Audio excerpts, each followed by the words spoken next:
എൻ്റെ മനസ്സിൽ ഒരു ആക്ടർ എന്നുള്ള രീതിയിൽ ആ സമയത്ത് ഒരു ഫൈറ്റൊക്കെ വേണമായിരുന്നു. ഇയാളൊരു ഇങ്ങനെ നിൽക്കുന്നൊരു ക്യാരക്ടറല്ല ഇയാൾ. അപ്പോൾ ഇയാൾ അത്ര പെട്ടെന്ന് ഇയാൾ തോൽക്കാൻ പാടില്ല എന്ന് എൻ്റെ മനസ്സിലുണ്ടായിരുന്നു. പക്ഷേ ഞാനത് ജിത്തുബായിട്ട് ആക്ച്വലി ഞാൻ ഡിസ്കസ് ചെയ്തില്ല അത്.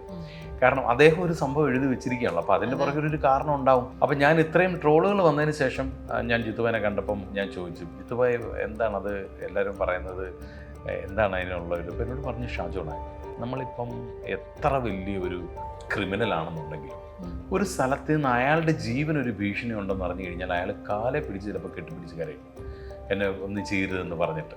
സിനിമയിൽ അത് വന്നുകൊണ്ടായിരിക്കും ഒരു പക്ഷേ ആൾക്കാർക്ക് അത് അക്സെപ്റ്റ് ചെയ്യാൻ ഒരുപാട്. അപ്പം ഞാൻ ആലോചിച്ചപ്പോൾ ശരിയാണ്, വലിയ ഗുണ്ടകളും ആൾക്കാരും 10 പേരുമായിട്ട് നടന്നു പോകുമ്പോൾ ഒരു ഗുണ്ടയുടെ ധൈര്യം ആയിരിക്കില്ല അയാൾ ഒറ്റയ്ക്കുള്ളപ്പോൾ. അയാളുടെ നേരെ ഒരു വാളുമായിട്ട് വന്ന് കത്തിയായിട്ട് വന്നിട്ട് ചിലപ്പോൾ ഓടും. അല്ല, അയാളുടെ ജീവൻ രക്ഷിക്കാനല്ലേ നോക്കുള്ളൂ. ന്യായീകരിച്ച് മെഴുകുക എന്നൊക്കെ പറയത്തില്ല, ആ രീതിയിൽ കാണരുത്.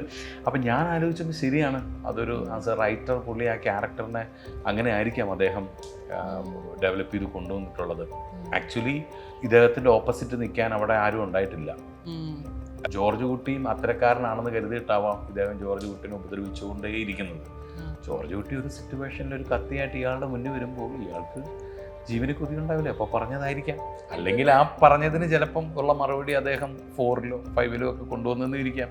ഇങ്ങനെ പറഞ്ഞ് രക്ഷപ്പെടുന്ന ഒരു സഹദേവന് ഇങ്ങനെ ഒരു സ്വഭാവം ഉണ്ടായിരിക്കാം എന്നൊക്കെ ചിലപ്പോൾ ഉണ്ടാവാം, പറഞ്ഞുകൂടാ. അപ്പം എനിക്ക് സഹദേവന്റെ ആ ഒരു ദൗർബല്യമാണ് അവിടെ അതെ തന്നെയാണ് അദ്ദേഹം അത് കാണിച്ചിട്ടുള്ളത്.